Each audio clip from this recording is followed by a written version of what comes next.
Hello दोस्तों, मैं रविकांत सिन्हा आप सबका बहुत बहुत स्वागत करता हूँ रोचक कहानियाँ विद रवि के साथ।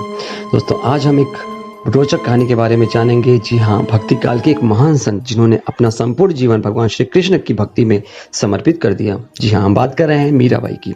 मीरा का कृष्ण प्रेम ऐसा था कि वह उन्हें अपना सब कुछ मान चुकी थी, उन्हें अपना पति मान बैठी थी। मीराबाई के बाल मन में श्री कृष्ण की ऐसी छवि बसी थी कि किशोर अवस्था से लेकर के मृत्यु तक उन्होंने कृष्ण को ही अपना सब कुछ माना। मीराबाई का जन्म 1559 से 60 के मध्य जोधपुर के राठौर रतन सिंह के यहाँ हुआ था। मीराबाई का संबंध एक राजपूत परिवार से था। जब मीरा छोटी थी तभी उनकी माँ का स्वर्गवास हो गया। इसके बाद उनके दादा राव ने उन्हें पाला। मीराबाई के बचपन में हुई घटना की वजह से उनका कृष्ण प्रेम अपनी चरम अवस्था तक पहुंचा। एक दिन उनके पड़ोस में किसी बड़े आदमी के यहाँ बारात आई। सभी बच्चे उस बारात को देख रहे थे। उन बच्चों में से एक मीरा भी थी।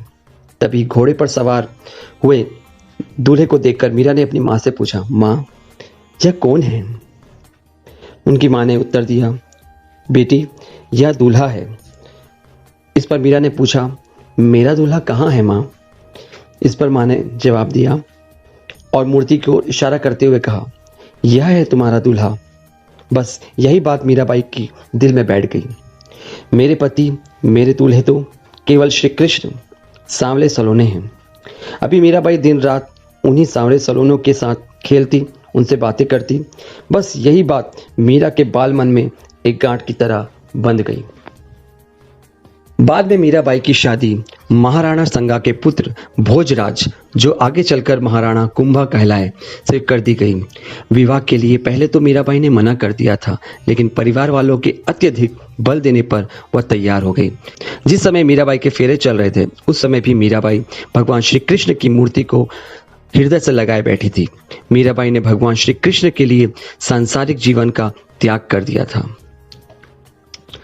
ससुराल में अपने घरेलू कामकाज निपटाने के बाद मीरा रोज श्री कृष्ण के मंदिर चली जाती और कृष्ण की पूजा करती, उनकी मूर्ति के सामने गाती, नृत्य करती। उनके ससुराल वाले तुलजा भवानी यानी माँ दुर्गा को कुल देवी मानते थे। जब मीरा ने कुल देवी की पूजा करने से इनकार कर दिया तो तब परिवार वालों ने उनकी कृष्ण भक्ति को मंजूरी नहीं दी। मीराबाई की ननद उदाबाई ने उन्हें बदनाम करने के लिए एक साजिश रची। उन्होंने राणा से कहा कि मीरा का किसी के साथ गुप्त प्रेम है और उसने मीरा को मंदिर में अपने प्रेमी से बात करते हुए देखा है। राणा कुंभा अपनी बहन के साथ आधी रात को मंदिर गया। वह मंदिर का दरवाजा तोड़कर अंदर पहुंचा और देखा कि मीरा अकेले में श्री कृष्ण की मूर्ति के सामने परम आनंद की अवस्था में बैठी है और मूर्ति से बातें कर रही थी। राणा कुंभा ने मीरा पर चिल्लाया और कहा, तुम जिससे बातें कर रही हो उसे मेरे सामने लेकर आओ। मीरा ने जवाब दिया, वह सामने बैठा है मेरा स्वामी। यह देखकर राणा कुंभा का दिल टूट गया। विवाह के कुछ वर्षों बाद ही मीराबाई के पति भोजराज यानी राणा कुंभा की मृत्यु हो गई। पति की मृत्यु के बाद मीरा को भी भोजराज के साथ सती करने का प्रयास किया गया, लेकिन वह इसके लिए तैयार नहीं हुई। फिर राणा के संबंधी मीरा को कई तरीके से सताने लगे। एक बार मीरा के पास फूलों की टोकरी में एक जहरीला सांप रखकर राणा ने भेजा और संदेश भिजवाया कि टोकरी में फूल के हार हैं। ध्यानमग्न मीरा ने जब टोकरी खोली तो उसमें से फूलों का हार के साथ श्री कृष्ण की एक सुंदर मूर्ति निकली। राणा के द्वारा तैयार किया हुआ कांटों का बिस्तर भी मीरा के लिए फूलों का सेज बन गया। फिर विष देकर मारने का प्रयास भी किया गया, किंतु वह भी असफल रहा। जब यातनाएं बर्दाश्त के बाहर हो गई तो मीराबाई ने चित्तौड़ छोड़ दिया। वह पहले मेवाड़ गई, लेकिन जब उन्हें वहां भी संतोष नहीं मिला तो कुछ समय बाद उन्होंने वृंदावन की ओर रुख किया। माना जाता है कि मीराबाई पूर्व जन्म में वृंदावन की एक गोपी थी और उन दिनों वह राधा की सहेली थी। वे मन ही मन भगवान श्री कृष्ण से प्रेम करती थी। गोपी से विवाह होने के बाद भी भगवान श्री कृष्ण से उनका लगाव कम नहीं हुआ और इस तड़प में ही उन्होंने प्राण त्याग दिए। बाद में उसी गोपी ने मीरा के रूप में जन्म लिया। मीरा ने अपनी तीर्थ यात्रा जारी रखी।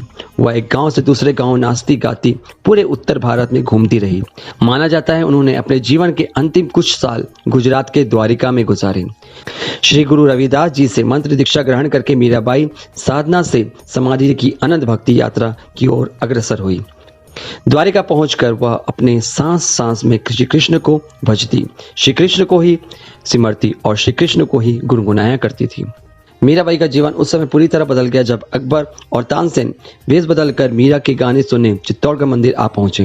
उन्होंने मीरा के पवित्र चरण छूकर कीमती जवाहरात की माला श्री कृष्ण की मूर्ति के आगे रख दी। माना जाता है कि जन्माष्टमी के पर्व पर द्वारिका में श्री कृष्ण के मंदिर में मीरा कृष्ण से कहती है कि ओ गिरधारी, क्या आप मुझे बुला रहे हैं? मैं आ रही हूँ। माना जाता है श्री कृष्ण को पुकारते ही मीरा में से एक अलग तरह का प्रकाश उत्पन्न हुआ और मंदिर का कपाट खुद ब खुद बंद हो गया। और जब मंदिर का कपाट खुलता है तो मीरा की साड़ी श्री कृष्ण भगवान की मूर्ति पर लिपटी हुई पाई जाती है, लेकिन मंदिर में मीरा नहीं होती। सिर्फ मीरा उनकी बांसुरी की आवाज़ सुनाई देती है। माना जाता है मीरा श्री कृष्ण की मूर्ति में समा गई।